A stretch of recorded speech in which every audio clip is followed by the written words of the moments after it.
ছিটাছ মাউগার পোলাটা মনটা চায় ওকে গলায় পাড়া দিয়ে কলা ঢুকিয়ে দিই মুখ দিয়ে। এমপি সাহেব দেন, খিদেও তো লাগছে, তাও তো একটা কলা খেয়ে পারতাম। যে কলা দিমু ওটা আবার গলা দিয়ে নামবো না। বেশি পেতাল না পারে তাড়াতাড়ি হারকিউলিসে ধরার ব্যবস্থা কর।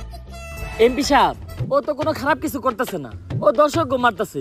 যেটা আমরা পুলিশটা করতে পারতাছি না ওইটা ও করে দিতেছে। হয়ত বেশি কথা কইস না, এমপি সাহেবের পোলা একটা দর্শক। আমার পোলা আমার বংশের একমাত্র প্রদীপ, এই প্রদীপ নিপতে দেওয়া যাইব না। কারণ আমার যৌবনের যে অবস্থা, এই প্রদীপ একবার নিবলে ওইটা আর জ্বালানো সম্ভব না। হ্যালো, কি এমপি সাহেব আপনার প্রদীপ তো নিভে গেছে, কিছুক্ষণ আগে আপনার পোলা লাশ পাওয়া গেছে। কস কি মাউগার পোলা, আমার প্রদীপটা এমনি নিবে এলো। এত কষ্ট করে একটা বংশের প্রদীপ আমি জ্বালাইছিলাম ভাই, দ্বিতীয়বার প্রদীপ জ্বালানোর মতো তেল আমার তেরাগে নাই। এমপি সাহেব আমাকে সবার চেরাকেই মোটামুটি তেল আছে, আপনি যদি কন তাহলে আমরা সবাই আপনার বংশের প্রদীপ জ্বালানোর জন্য একটু চেষ্টা করে দেখতে পারি।